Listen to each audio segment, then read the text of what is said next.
Arthur had been adrift for so long, the current of his grief pulling him further and further from the shores of the living, that he barely registered the passage of the landscape outside the car window. The world had become a blur of muted colors, a backdrop to the constant deafening echo of absence in his mind. 3 months. 3 months since the light had gone out, leaving him to navigate an endless, crushing dark. He moved now with the quiet efficiency of a ghost, his once sharp academic mind dulled by sorrow, his usually meticulous appearance replaced by the rumpled uniform of perpetual mourning. He had been, before the void, a man of formidable intellect, a historian specializing in forgotten archives and obscure, often unsettling societal rituals. His days had been spent sifting through crumbling manuscripts, deciphering faded inks, breathing life into the long dead. Now he merely breathed. The world he had once illuminated with his understanding felt alien, hostile. He had retreated, first into the confines of his city apartment, then into the deeper, more profound isolation of his own mind. But even that space had become too crowded with ghosts. The lawyers, grim-faced and hushed, had presented the will. An unexpected inheritance, a property he'd barely known existed, deep in the desolate heart of the countryside. A colleague, a house, they had explained with a strange, almost apologetic air, but a retreat. A word that had sounded like salvation in his fractured state. He needed to disappear. This place, whatever it was, promised oblivion. The asphalt road had long since given way to gravel, then to a barely maintained track that wound through dense, ancient woodland. The canopy overhead grew thicker, the light fading even though it was mid-afternoon. The air grew colder, heavier, smelling of damp earth and decaying leaves. The silence here was different from the city's hum, a vast, unbroken quiet that pressed in from all sides, a premonition of true solitude. Finally, the trees parted, revealing not a grand manor, but something far more stark and unsettling. It rose from the earth like a burial mound, a colossal monolithic structure of dark, weathered stone and reinforced concrete, partially overgrown with ivy and moss. It wasn't built into a hillside. It was the hillside. A man-made mountain. No windows marred its grim facade, only a single massive steel door, set deep within a recessed archway, like the maw of some ancient slumbering beast. This was the ancestral home, the retreat of the enigmatic, reclusive branch of his family he'd never known. This was the bunker. A shiver, unrelated to the chill in the air, traced its way down Arthur's spine. The sheer scale of it was oppressive, a monument to paranoia, or perhaps something far older and more profound. He parked the rented car, its engine ticking in the sudden, profound silence, the only sound for miles. The air was utterly still, devoid of birdsong, the rustle of leaves, or even the faint whisper of wind. It felt as though the very atmosphere had been sucked dry. He retrieved a heavy, tarnished brass key from his pocket, given to him by the lawyers with an almost ritualistic solemnity. It felt cold and ancient in his palm. A deep, shuddering breath, he approached the colossal steel door. A guard surface was scarred with the passage of decades, rust blooming in intricate patterns along its seams. There was no doorbell, no handle, just the keyhole, a dark, hungry eye. The lock mechanism groaned, a deep metallic cough that echoed unnervingly in the cavernous archway. The door, surprisingly, swung inward with a heavy, deliberate sigh, revealing not a brightly lit foyer but an immediate, plunging darkness. The air that rushed out to meet him was stale and cold, carrying the scent of dust, damp stone, and something else. Something metallic and faintly mineral, like old blood or deep earth. He stepped inside, the sound of his own shoes on the unseen floor unnaturally loud, swallowed almost instantly by the vast emptiness beyond. The door closed behind him with a resonant thud, sealing him in. For a moment, he stood in absolute darkness. The artificial gloom a stark contrast to the fading light outside. He fumbled for the heavy-duty flashlight he'd packed, its beam cutting a stark, narrow path through the oppressive blackness. The flashlight revealed a long, vaulted corridor, its walls of unadorned concrete, streaked with what looked like ancient water damage. The floor was rough-hewn stone, worn smooth in places by countless unseen footsteps. The corridor stretched away into the gloom, a tunnel descending deeper into the earth. There were no immediate rooms, no welcoming entrance hall, just this unrelenting passage. The silence here was not merely the absence of sound. It was an active presence, a heavy, suffocating blanket that absorbed every echo, every whisper. Arthur could hear the frantic beat of his own heart, the rasp of his breath in his throat. It was the silence of a tomb, a place where life had long since ceased to resonate. He was utterly alone, entombed within the silent maw of his ancestral retreat. A profound weariness settled over him, heavier than any grief, a sense of being swallowed whole by the earth itself. He had sought refuge from the world, and found instead a world unto itself, buried and forgotten, waiting. And in its oppressive quiet, he felt a faint, chilling tremor of a realization. He wasn't just escaping to this place. He was being drawn into it. Arthur had been adrift for so long, the current of his grief pulling him further and further from the shores of the living, that he barely registered the passage of days. Here, in the belly of the earth, time was a fluid, meaningless concept. The bunker, a relic from a bygone era, deep beneath what had once been his family's forgotten property, offered a desolate sanctuary. A colleague concrete and steel walls hummed with the steady thrum of ancient machinery. The air filtration system, the generator, the distant gurgle of pipes. A constant low drone that had initially been a comfort. A white noise against the cacophony of his internal despair. He had spent the first few weeks in a fog, moving through the labyrinthine corridors like a ghost, his only companions the sterile, recycled air and the stark, unwavering glow of the fluorescent lights. He ate when his body demanded, slept when exhaustion overwhelmed him, and otherwise simply existed. The bunker was a tomb, and he, its sole, living occupant. It began subtly, as most insidious things do. A metallic groan that seemed to emanate from the very heart of the bunker, deep within the reinforced walls. Arthur, hunched over a faded technical manual at a scarred steel table, merely twitched. He attributed it to the structure settling, the expansion and contraction of the old metals in the cool, constant temperature. The bunker was an antique, after all, a testament to the agent paranoia. It was bound to creak. A few days later, while attempting to organize a shelf of dust-laden tools, he heard it again. Not a groan this time, but a distinct tap-tap scrape, as if something was being dragged across a metal surface, just beyond the thick door of the utility room. He froze, wrench in hand, his breath catching in the stale air. The sound was too clear, too close. He waited, his ears straining against the ever-present hum. Nothing. He shook his head, a wry, self-deprecating smile touching his lips. A guard was playing tricks on him. The ventilation system, perhaps, or a loose pipe.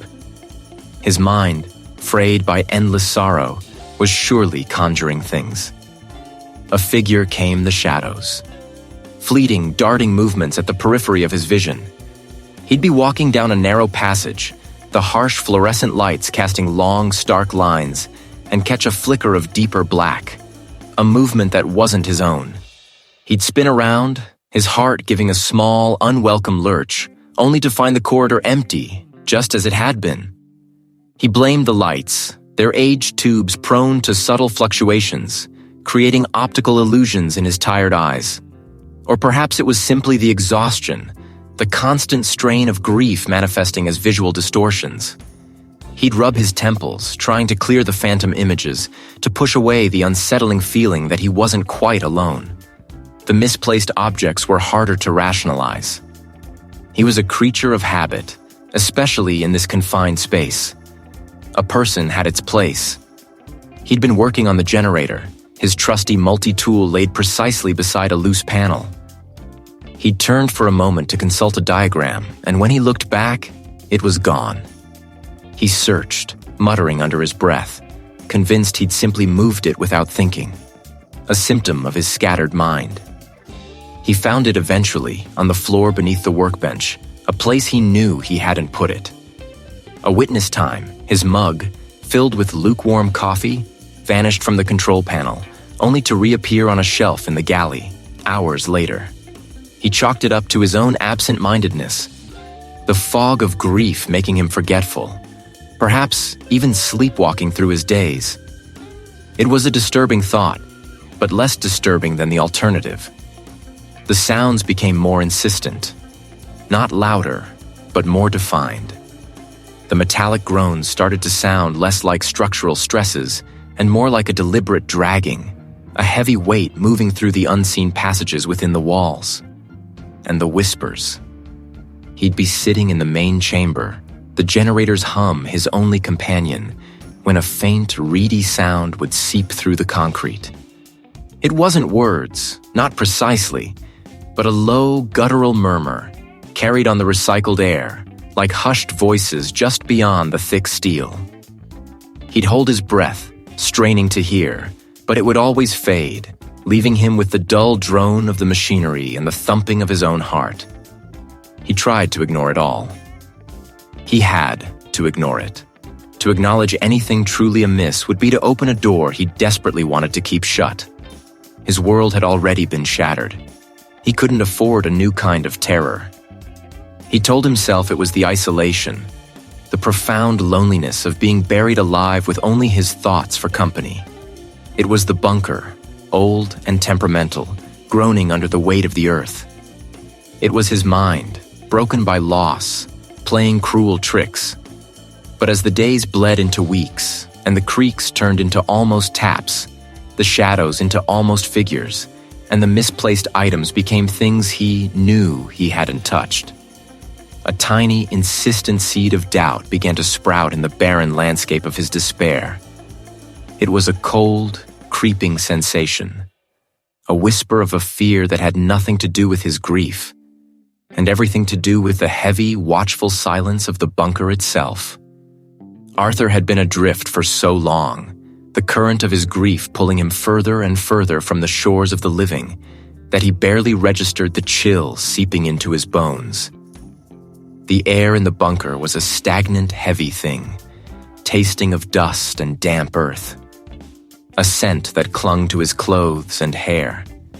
He moved through the cramped, low-ceilinged rooms, his hand often brushing against the rough concrete walls, feeling for a switch that might illuminate more than the weak, flickering beam of his borrowed flashlight. Each room was a carbon copy of the last in its bleak functionality. A cot, a rusted metal desk, shelves lined with empty jars or corroded tools. He'd spent days, perhaps weeks, in this subterranean tomb, the passage of time marked only by the dwindling rations and the growing beard on his face. He'd come down here seeking refuge, a place where the world couldn't reach him, where the echoes of his loss might finally quiet. Instead, he'd found a different kind of silence, one that hummed with an unseen tension, a quiet dread that pricked at the edges of his frayed nerves. One evening, while idly running his hand along a section of wall in what he assumed was a small study, judging by the built-in empty bookshelves, his fingers snagged on an irregularity. It wasn't a crack or a chip, but a distinct seam, almost imperceptible. He pressed, pulled, and finally, with a soft click, a section of the concrete wall, about 2 feet square, pivoted inward. A colleague Motes danced in his flashlight beam as he peered into the narrow, dark cavity. Inside, nestled on a small, damp-stained shelf, lay a single leather-bound book. It was old, the leather cracked and worn, the pages visibly swollen from moisture. A thick, rusted clasp held it shut. Arthur reached in, his fingers brushing against something brittle and cold. A dried leaf, perhaps, or a fragment of ancient paper. He pulled the journal free, the weight of it surprisingly heavy in his hand. He carried it to the metal desk in the main living area, placing it gently under the glare of his flashlight. The clasp gave way with a groan of protesting metal. The first few pages were blank, or had been rendered illegible by water damage. But further in, faded ink script emerged. The handwriting was neat at first, almost meticulous, but grew increasingly frantic and sprawling as he turned the pages. The first legible entry was dated August 12th, 1978. Day 1. The air is still. The silence absolute. A necessary sacrifice. The world outside has gone mad, but down here, Arthur am safe. Arthur have enough provisions for years. They won't find him. An agent can reach him here. Arthur frowned. They? Who was the writer, and what were they hiding from? He kept reading, the chill of the bunker intensifying as he delved deeper into the past. September 3rd. A sound, a scraping, faint but distinct. From the ventilation shaft, Arthur think. Or perhaps it was just the earth settling. This place is so quiet, every creak becomes amplified. September 19th. The shadows are playing tricks on him. Arthur saw something move in the periphery of his vision, just beyond the reach of the lantern light. A fleeting shape, gone before Arthur could properly focus. His nerves are surely strained. A guard is a heavy burden. October 5th. It's not the earth settling. It's not shadows. There's something else down here. Arthur hear it at night, a soft scratching, a dragging sound. It comes from the farthest reaches of the bunker, beyond the sealed emergency exit. Arthur have checked the seals a dozen times. Impossible. A figure Arthur hear it. The entries grew shorter, more erratic. The once neat script began to slope wildly. October 28th. The air is different, heavy, cold, even when the generator is running. Arthur feel watched. It's in the walls. Arthur can feel its presence pressing against the concrete. It wants in. Or perhaps it is already in. How could it be in? Arthur built this place myself. Impregnable. Arthur's breath hitched. He felt that same oppressive weight, that sense of unseen eyes. The bunker, which had once felt like a sanctuary, now felt like a tomb. A trap. November 15th. Arthur tried to seal the shaft. Person it with concrete. Still, the whispers. They're clearer now, not words, not quite. A witness like a dry, rustling sound, like insects skittering across parchment, but with an underlying cadence, a pattern. It's trying to communicate. It knows Arthur hear it. December 1st. His food stores are untouched. Arthur haven't eaten in days. Arthur can't. The thought of it. Contaminated. The officer is contaminated. The water, the air, his own thoughts. It's seeping in. A detective, the cracks. No cracks. But it finds them. December 10th. It moved something. The chair. Arthur left it against the wall. A specialist it in the middle of the room. It plays games. It wants him to know it's here. It wants him to break. The final entries were barely legible, scrawled with a desperate, trembling hand. December 24th. A technician Eve. A cruel joke. It's stronger. Arthur can see it now, in the deepest dark. A flicker. A shadow that moves independently of the light. It watches. A colleague watches. It feeds on fear, his fear. Arthur can't sleep. Arthur can't escape. There's no escape. December 25th. It wants to be seen. It wants to be known. Arthur hear his name, whispered, not from outside, from within, the walls. It knows him. How does it know him? Arthur Malone. Arthur am not alone. It's here. It's always been here. It waits. for the next one. The last page was torn, a jagged rip through the bottom half, but the final desperate words were still visible, scrawled across the top in thick black ink. It is not alone. It is part of the house.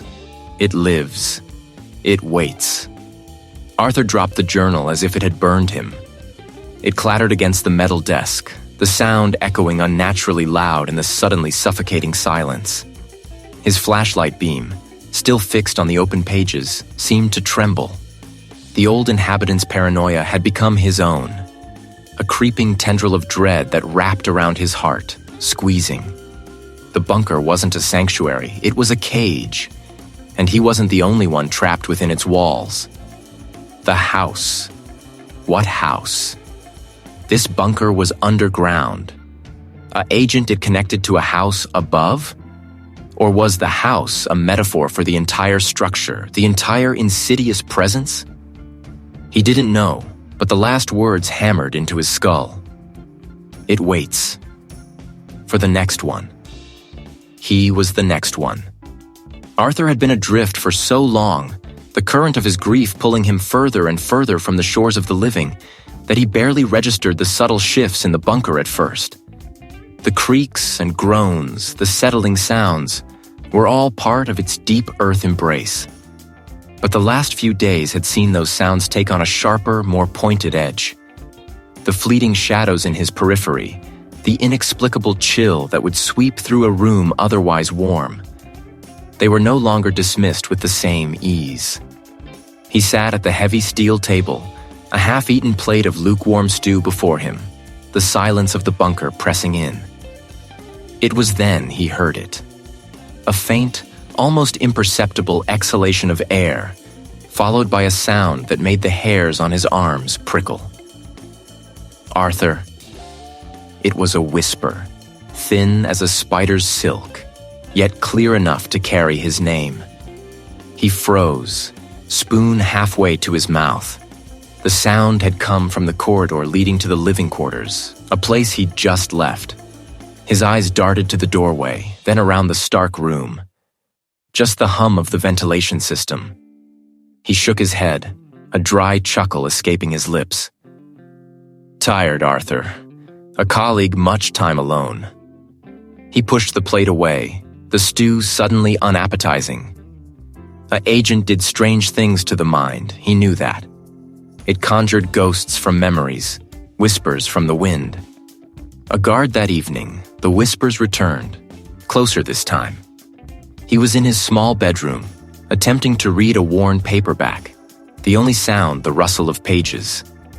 Then, low and insistent, from the corner of the room, near the old wooden chest where he kept a few of Clara's things. Arthur. It was softer, more like a sigh, yet undeniably his name. He slammed the book shut, his heart hammering against his ribs. He stood, slowly, scanning the shadows that clung to the ceiling, the corners of the room. The air was still, heavy. He waited, listened. Just the echo of his own frantic pulse. He tried to tell himself it was the ventilation, the acoustics of the bunker playing tricks, but the clarity of his name, the distinct, almost intimate tone, made his rationalizations feel flimsy, like a thin sheet of ice over a bottomless chasm. The next morning, the unease deepened. He went to the chest, drawn by a morbid curiosity. Inside, nestled amongst old letters and a faded silk scarf, was Clara's silver locket. He always kept it shut, her smiling face captured forever, too painful to look upon for long. He'd placed it there himself just yesterday, tucked beneath a stack of handkerchiefs. Now it lay on top, open, Clara's image staring up at him. A faint metallic scent hanging in the air. A cold dread seeped into his bones. He hadn't touched it. No one else was here. He picked up the locket, his fingers trembling, the silver cool against his skin. He looked at Clara's face, a ghost of a smile on her lips, and a wave of nausea swept over him. This wasn't grief playing tricks. This was something else. a figure violating the sanctity of his sorrow, of her memory. He snapped the locket shut, his grip tight, and shoved it back into the chest, burying it beneath everything else.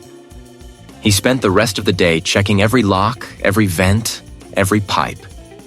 He traced the bunker's blueprints, convinced there must be a logical explanation for the whispers, for the locket. A hidden draft, a rodent, a structural shift. But the bunker was sealed, airtight, a tomb of concrete and steel. As dusk bled into the bunker's artificial night, the shadows seemed to thicken, to take on a life of their own. He was in the main living area, staring blankly at a chessboard, trying to focus on a game against himself. He felt a sudden, sharp pressure behind his eyes, a phantom weight. He glanced up, his gaze drawn to the periphery of his vision. For a fraction of a second, in the dim light of the far corridor, he saw it. A smear of deeper shadow, a momentary blot against the wall, too dark to be just an absence of light. It was gone as quickly as it appeared, like ink spilled and then instantly absorbed. He spun around, his chair scraping loudly across the concrete floor. "Who's there?" he demanded, his voice hoarse, echoing back at him. Just the relentless hum. He walked slowly, deliberately, down the corridor, his eyes scanning every inch. The air grew colder with each step, a biting chill that raised goosebumps on his arms. He reached the end, peered into the storage room, then the utility closet. Empty. A person empty.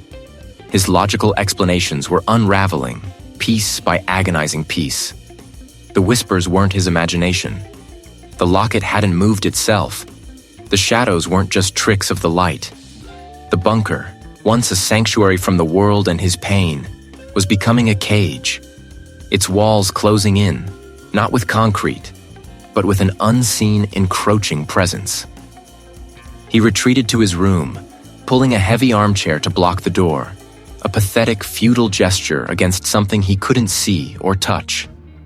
He sat on his bed, wide awake, listening. Every creak, every groan of the bunker now sounded malicious, purposeful. He closed his eyes, desperate for sleep, but the image of Clara's open locket, her smiling face, was burned behind his eyelids. Then, from directly beside his ear, a breath, cold and stale, and a voice like rustling dry leaves. "Arthur, you're not alone." He gasped, his eyes flying open, his body convulsing with a primal terror he hadn't known since childhood. He scrambled backward, pressing himself against the far wall, his breath coming in ragged gasps. The room was dark, but he could feel it now, a suffocating weight in the air, an undeniable presence. He squeezed his eyes shut again, whimpering, the last vestiges of his sanity threatening to snap under the relentless escalating assault of the unseen. The bunker was not empty. And whatever was here, it knew his name. It knew his grief. And it was just beginning. He existed in a muted haze, the bunker a steel and concrete tomb where time itself seemed to stagnate. A colleague came the journal. Agent brittle pages filled with looping, panicked script had been a strange, almost unwelcome jolt, a foreign current against the familiar drag of his sorrow. But where grief had numbed him, the journal ignited a spark, a flicker of morbid curiosity that quickly consumed the last embers of his detachment.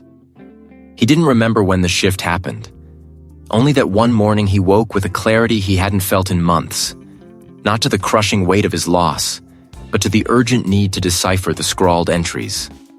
The house, the entity within it, the creeping dread that permeated the journal's every word, these became his sole focus. The bunker, once a refuge from the world, transformed into his command center, a war room against an unseen enemy he was only just beginning to understand. A guard of books, ones he hadn't touched in years, were pulled from dusty shelves. His laptop, usually a portal to mindless distractions, became a window into forgotten histories. He devoured everything he could find: local archives, historical society newsletters, old land deeds, census records. His fingers flew across the keyboard, searching for names, dates, and cryptic phrases from the journal.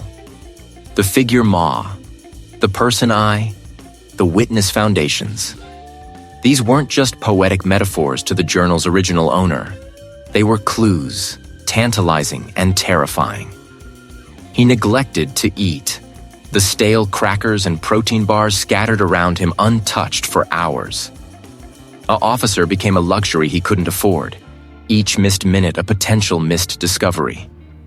His eyes, bloodshot and strained, traced lines of text on glowing screens until the words blurred.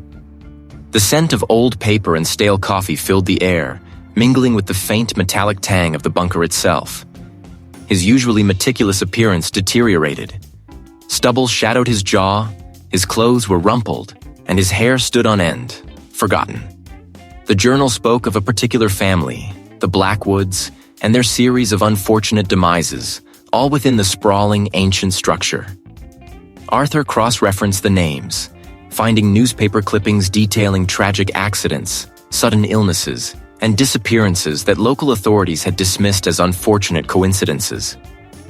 But in the context of the journal, they screamed of something far more sinister. He found similar, though less detailed, accounts associated with other families who had owned the property over centuries. A pattern emerged, a dark thread weaving through the tapestry of the house's past.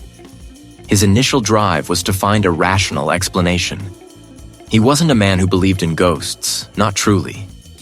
He sought geological anomalies that could explain strange sounds, architectural flaws that could cause unsettling visual distortions, even historical hoaxes or elaborate pranks.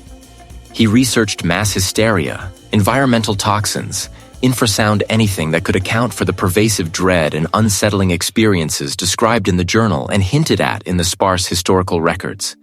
But every avenue he explored led to dead ends, or worse, circled back to the same chilling conclusion. There was no rational explanation.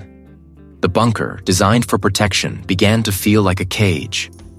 The fluorescent lights hummed, a constant irritating drone. The air, filtered and recirculated, felt thick and oppressive. He started to see patterns in the shadows cast by his haphazard piles of books, fleeting movements at the periphery of his vision.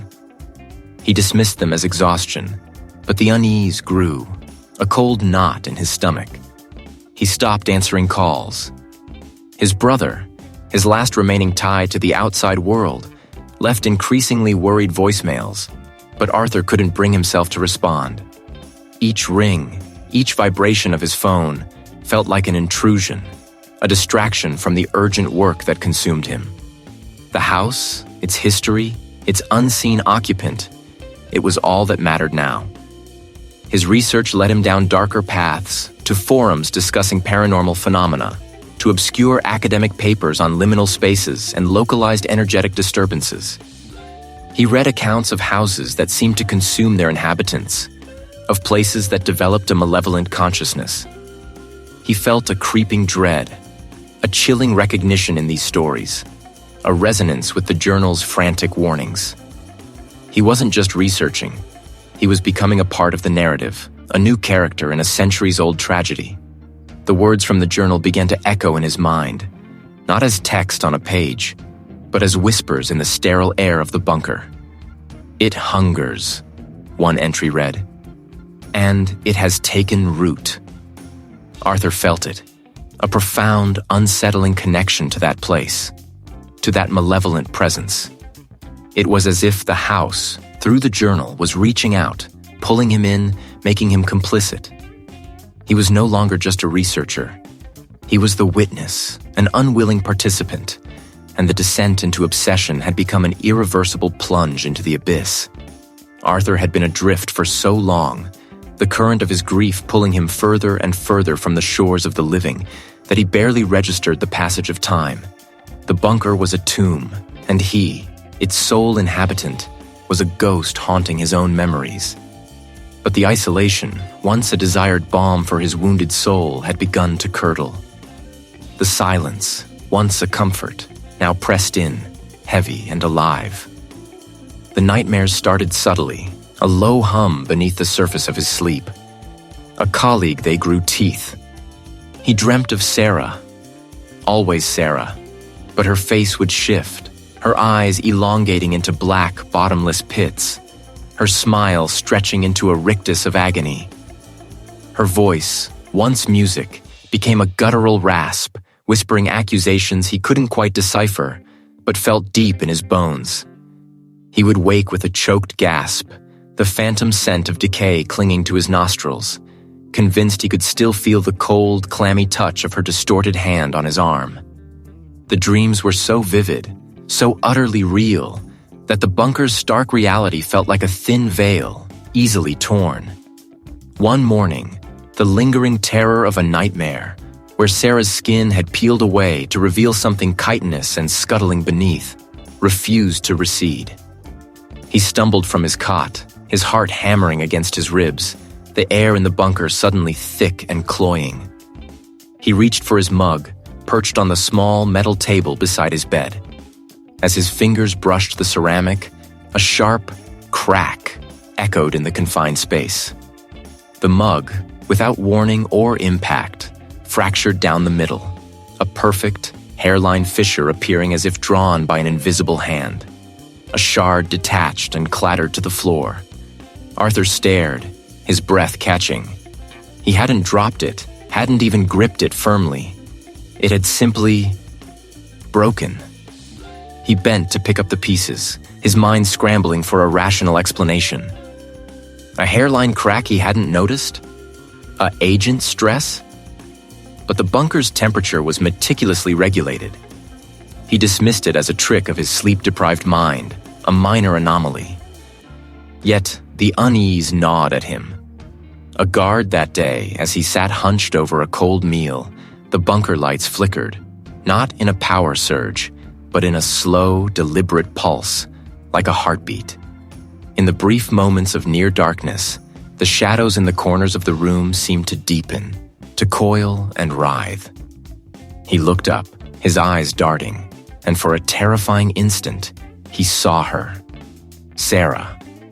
She was standing by the far wall, her form indistinct, a shimmering distortion in the air.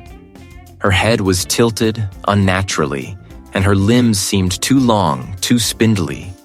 Her face, half hidden in shadow, was a twisted parody of the woman he loved, her jaw unhinged, her eyes like smoldering embers. "Sarah," he whispered, his voice hoarse with a mixture of hope and abject terror. The figure didn't move, didn't speak, but the air around it seemed to hum with a malevolent energy.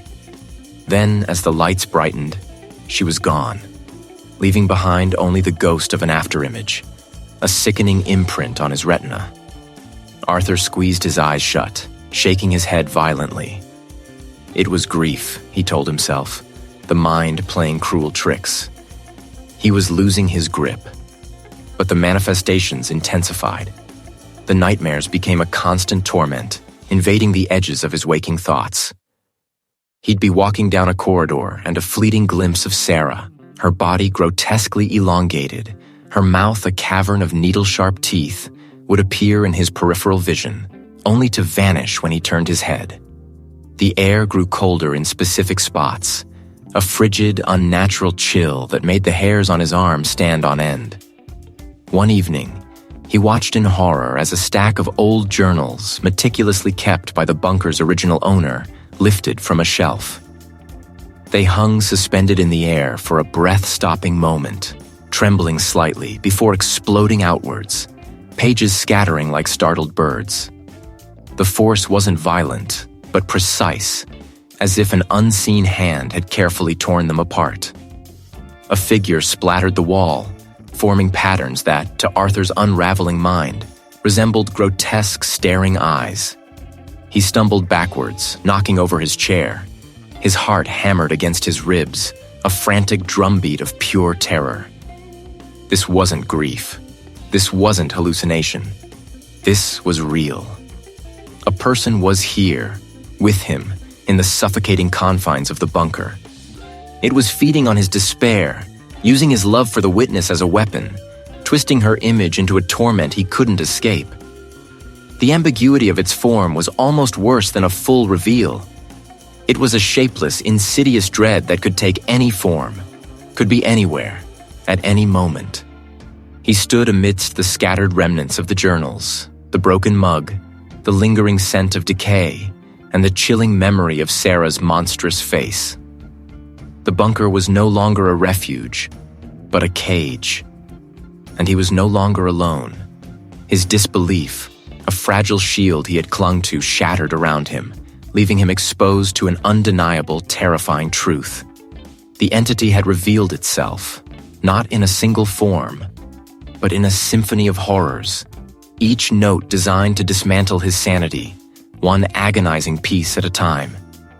He could feel its presence now, a cold, oppressive weight in the very air, an invisible predator finally closing in. But the shadows, the whispers, the chilling certainty of presence that had begun to infest his bunker refuge finally wrenched him from his stupor. A colleague was a heavy cloak, but terror was a spur. He needed answers, an explanation, anything to anchor him against the tide of encroaching madness. He knew, vaguely, of a forgotten section of the bunker, a sort of private study or research annex tucked away behind a reinforced door near the old ventilation shafts. It had belonged to the bunker's original proprietor, an eccentric academic with a penchant for the obscure. Arthur had never bothered with it, seeing it as another dusty relic of a world he'd abandoned. Now it was his last hope. The air grew heavier, colder as he descended the auxiliary staircase, his flashlight beam cutting a shaky path through the gloom. Agent motes danced like spectral motes in the light. The door to the annex was a heavy steel slab almost rusted shut, its hinges groaning like tortured souls as he forced it open. Inside, the air was stale, thick with the scent of aged paper and decay. A guard lined every wall, crammed with books, journals, and leather-bound tomes. A massive wooden desk, laden with papers yellowed by time, dominated the center of the room. Arthur moved with a frantic urgency, his hands trembling as he began his search. He wasn't looking for ghosts or spirits, not yet. He sought rational explanations, obscure psychological phenomena, rare forms of sleep paralysis, collective delusions, anything that could explain the distortions, the creeping dread, the feeling of being watched. He pulled down volumes on parapsychology, neuroses, historical cases of hysteria. He flipped through pages, his eyes scanning for keywords, for anything that might offer a familiar echo of his torment. A figure bled into one another. The bunker's ventilation hummed a low, constant thrum, a sound that seemed to morph into a faint, distant whisper at the edge of his hearing. His fingers grew grimy from the dust, his throat dry. He found nothing in the realm of clinical psychology that truly fit. The experiences were too vivid, too persistent, too external. A person gnawed at him. He pushed aside a pile of psychological journals and his hand brushed against a series of much older, thicker volumes, bound in dark, cracked leather. Their titles were in faded, almost illegible script, hinting at ancient lore and forgotten beliefs. A witness a sigh of resignation, Arthur pulled one down. It was heavy, its pages brittle. The first few chapters were dense, academic analyses of archaic belief systems, pagan rites, and pre-Christian deities. He skimmed through, about to dismiss it as irrelevant, when a phrase caught his eye. Entities of profound despair, drawn to places of concentrated sorrow and isolation. His breath hitched. He read on, his focus sharpening. The text described beings, not corporeal in the conventional sense, but parasitic, feeding on the emotional residues of human suffering. They were said to twist perceptions, to manifest as reflections of deepest fears or lost loves, to whisper temptations of oblivion, to drain the very will to live. One passage spoke of the shadow eaters, creatures that take root in the heart of grief, growing stronger with each tear, each lonely sigh, until the host is but an empty vessel. A cold dread, far deeper than any he'd felt before, began to bloom in Arthur's chest. He remembered the phantom touch, the fleeting glimpse of what looked like Clara, the insidious whispers promising an end to his pain. He remembered the way his own despair had felt like a tangible weight, a substance that was being consumed. He pulled another book, then another. They weren't identical, but the parallels were undeniable. Officer cultures, different eras, but similar descriptions. Beings that thrived on emotional desolation, that could project terrifying illusions, that left behind a profound sense of chill and emptiness. One text referred to them as psychopomps of the fallen, not guiding souls, but preying on them. A detective mentioned the breath of winter in the heart of summer, a phrase that resonated with the inexplicable cold that often permeated the bunker, even when his heating system was at full blast. The rational explanations he had desperately sought crumbled to dust around him. This wasn't madness. This wasn't a trick of the mind. This was something ancient, something malignant, something real. The unsettling parallels weren't just coincidences. They were confirmations. He had stumbled not upon a cure for his perceived delusion, but upon a terrifying validation of his darkest fears.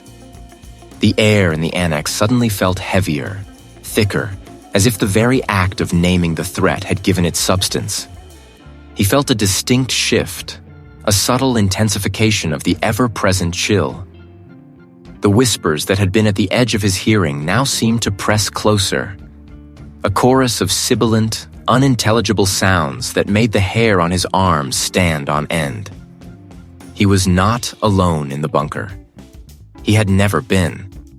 The thing that had been feeding on his grief was not some figment of his broken mind. It was a predator, and he, Arthur, was its prey. The knowledge was a crushing weight, yet also a terrible clarity. He understood now, and understanding, he knew, was only the first step towards a battle he was ill-equipped to fight. Arthur had been adrift for so long, the current of his grief pulling him further and further from the shores of the living, that he barely registered the slow, insidious tightening of the noose. But now, a cold dread, sharper than any grief, pierced through the fog. He had to leave. The bunker, once a refuge from the world, now felt like a tomb sealing itself around him. He moved with a frantic energy he hadn't known he possessed, his breath ragged in the stale air. The main corridor, usually a straight shot to the old service elevator, seemed to warp and lengthen before him. A colleague alcoves he swore hadn't been there before gaped like hungry mouths. When he finally reached the heavy steel door of the elevator shaft, the rust that had previously been a minor inconvenience had blossomed into a solid, impenetrable skin. It was as if the metal itself had fused, the once visible seams now a seamless, corroded wall. He pushed, pulled, hammered with his fists until they ached, but the door offered no give. It was sealed. Panic, cold and sharp, began to truly set in. He remembered a secondary egress, a narrow, winding service tunnel used for ventilation and emergency access. He found the entrance, tucked away behind a stack of rusted supply crates. The tunnel was barely wide enough for him to squeeze through, the air thick with dust and the smell of damp earth.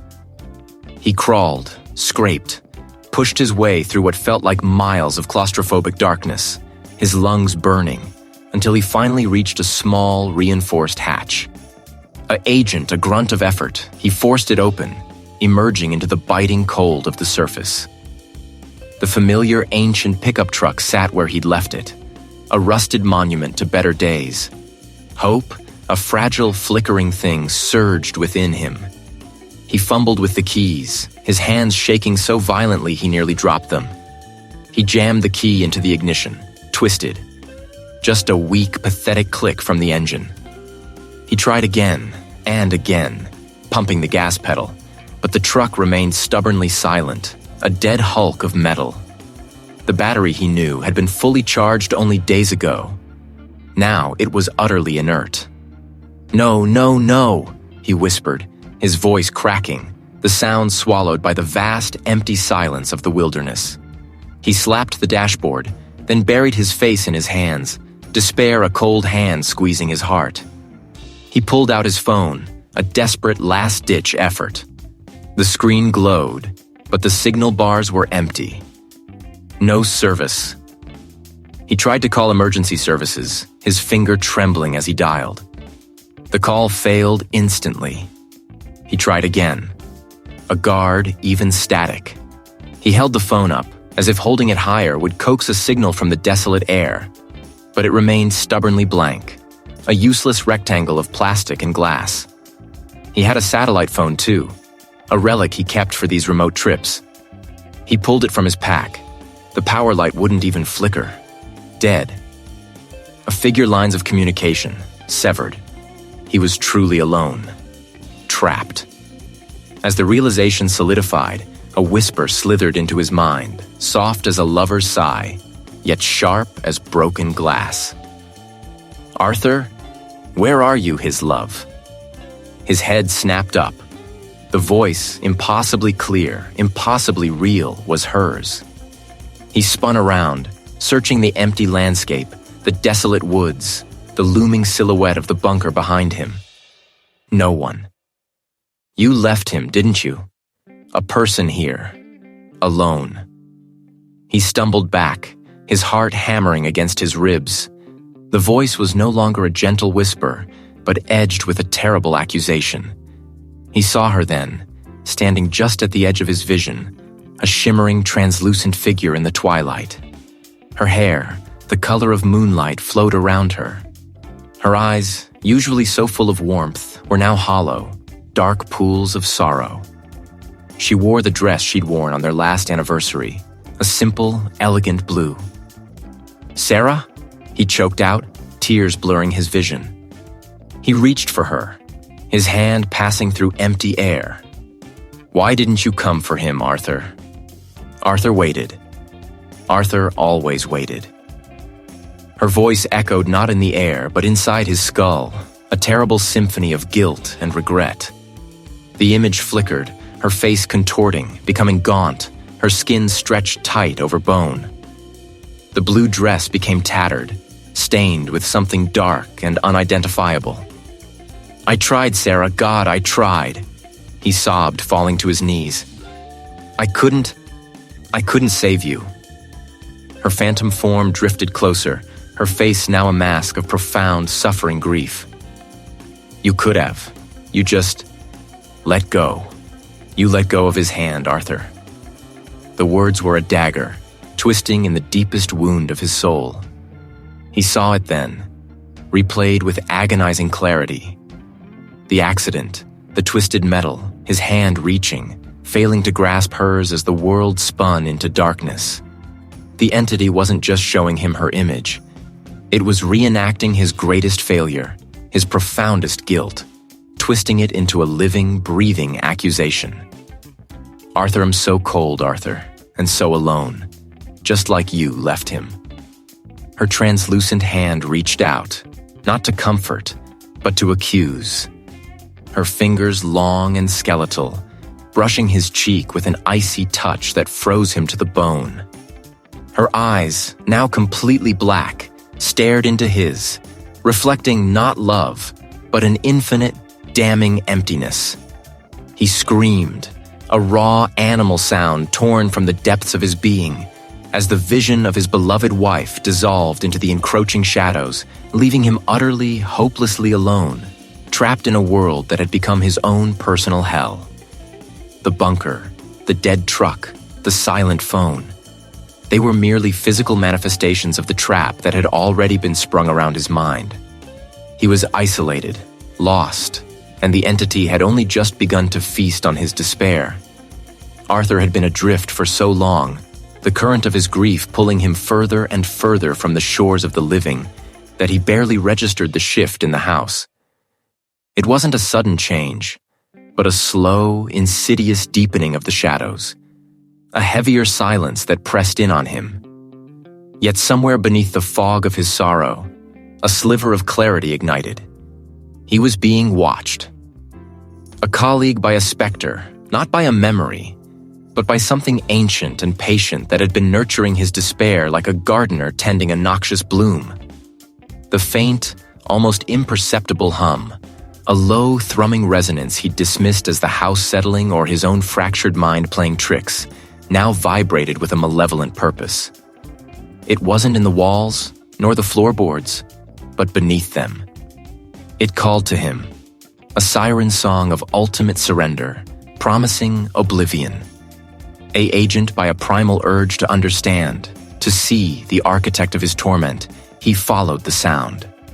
It led him to the forgotten pantry, a dusty alcove he rarely entered, a guard shelves laden with cobwebbed jars and rusted tins. A section of the stone wall felt unnaturally cold, radiating the hum. His fingers, trembling, traced a faint seam hidden by decades of grime. A figure, a desperate heave. A section of the wall swung inward on long-rusted hinges, revealing a gaping maw of darkness. The air that rushed out was stale and heavy, smelling of damp earth, decay, and something else. A metallic tang like old blood, and the cloying sweetness of rot. He descended, one tentative foot after another, into the blackness. The steps were rough-hewn stone, slick with moisture. His phone's flashlight beam, a pathetic spear against the encroaching gloom, revealed a narrow, winding passage. The hum intensified, a vibration that resonated in his bones, making his teeth ache. This wasn't a cellar. It was a burrow, a tomb, carved deep beneath the foundations of the house, older than any record, forgotten by all but its occupant. The passage opened into a vast, cavernous space. The air hung thick and stagnant, pressing down on him. The walls were uneven rock, weeping moisture, and the floor was soft earth. In the center, a grotesque heart pulsed with the darkness, not a physical object, but a focal point of absolute void. It was an absence that existed, a tear in the fabric of reality where light itself seemed to bend and die. A personless nexus, tendrils of shadow, not merely optical illusions, but actual extensions of the gloom, stretched out, clinging to the rough-hewn walls, reaching towards him.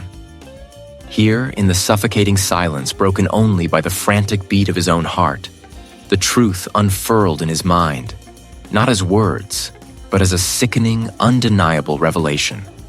This was no ghost, no lingering spirit of the dead. This was an entity born of the very house itself, a parasitic consciousness that had fed on the anguish of generations. It was a collector of despair, a cultivator of sorrow. His grief, his crushing, unbearable loss. It was not merely an emotion for him, but sustenance for it. He saw it then, in the shuddering darkness, not with his eyes, but with a terrifying clarity that bypassed sight. The entity was a living void, a maw of pure, concentrated suffering. It had drawn him here, nurtured his pain, fattened him on his own sorrow, patiently awaiting the moment when his soul, weakened and raw, would be ripe for consumption. It wanted not just his despair, but the very essence of him. It sought to hollow him out, leaving behind only an empty, echoing shell. A whisper, cold and dry as bone dust, slithered into his mind. "Give in, Arthur. A witness go. There is only peace in the surrender. A officer the others." The words weren't spoken, but implanted, a direct violation of his thoughts.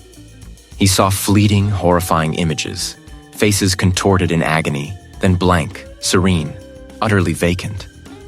The faces of those who had lived and died in this house, their despair harvested, their souls consumed. A jolt of pure, unadulterated terror, laced with a burning, desperate rage, shot through Arthur. He had been a puppet, a harvest. His grief, the most profound pain of his life, had been nothing more than a carefully tended crop. The entity was not merely haunting him, it was devouring him, piece by agonizing piece. "No," he rasped, his voice raw, barely a whisper against the crushing weight of the entity's presence. "No, you won't have me." The darkness pulsed, growing denser, colder. The hum intensified, a deafening roar in his skull. It was trying to break him, to force his will, to smother the nascent flame of his defiance. A detective of his lost loved ones flashed before his eyes, twisted and distorted, mocking his weakness, urging him to succumb. It was a psychological assault, a full frontal attack on his mind and spirit. He stumbled forward, his hands clenched into fists, his nails digging into his palms. He didn't know how to fight it, what weapon to wield against an entity of pure despair. But he knew he couldn't let it win. He wouldn't become another blank face in its endless gallery of victims. He was Arthur, and even if his body was broken, his mind shattered, he would not yield his soul. "I won't let you!" He screamed, the sound echoing hollowly in the vast chamber, a tiny spark against an infinite night. He lunged towards the pulsating void, not with a plan, but with the desperate primal fury of a cornered animal. He had been driven to the brink, and now, with nothing left to lose, he would fight.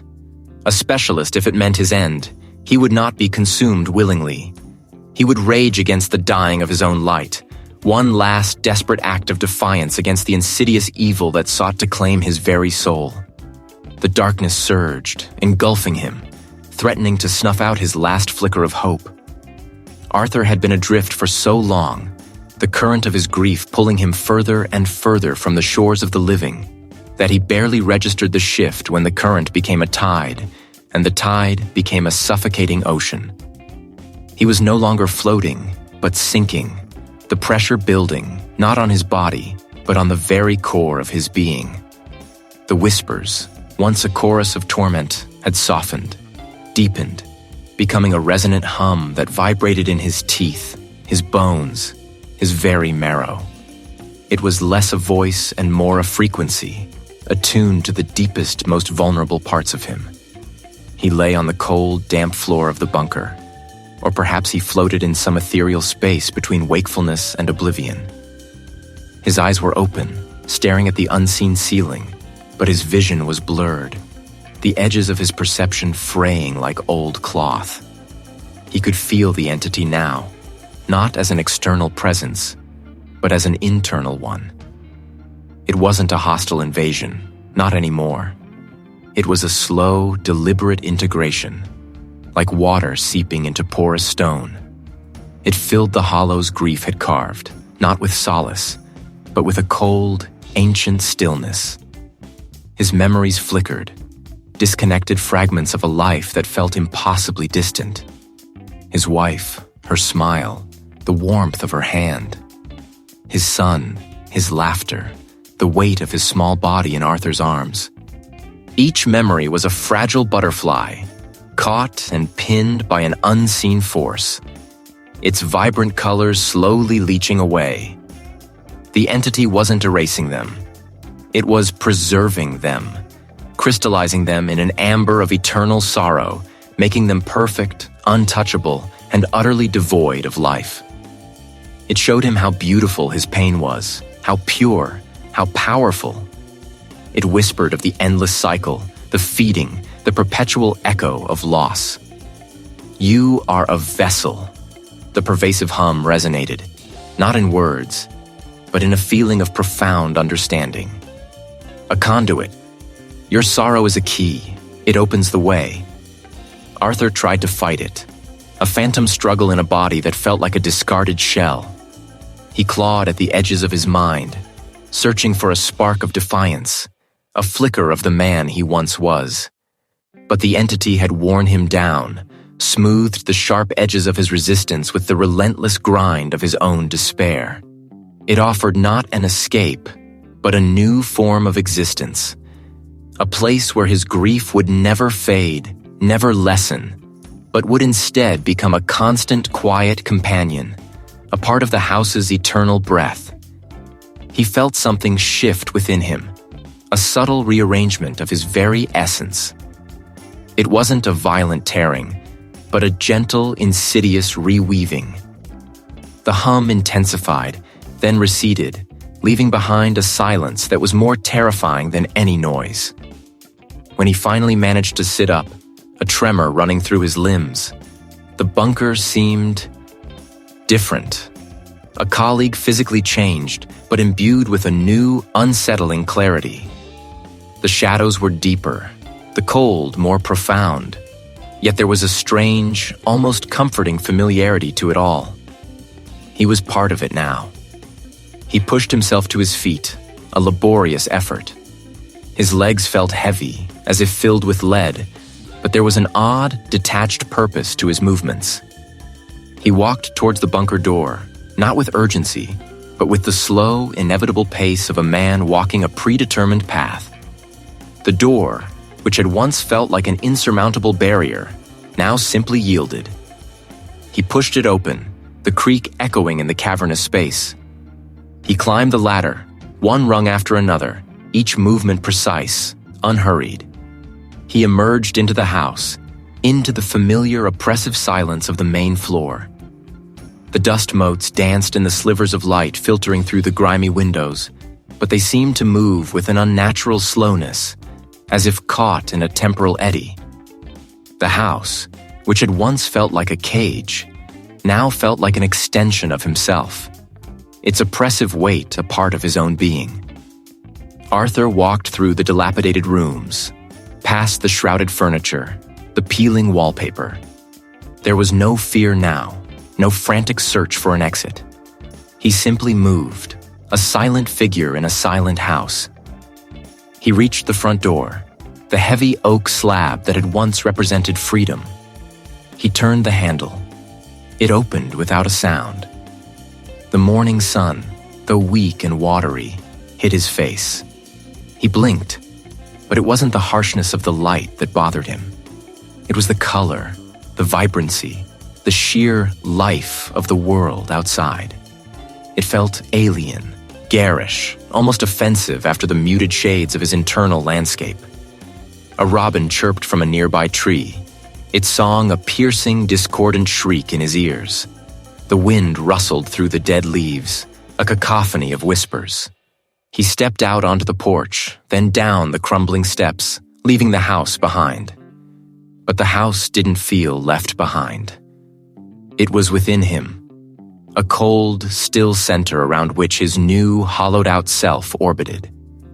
His eyes, when he caught his reflection in a dark windowpane of his car, were different.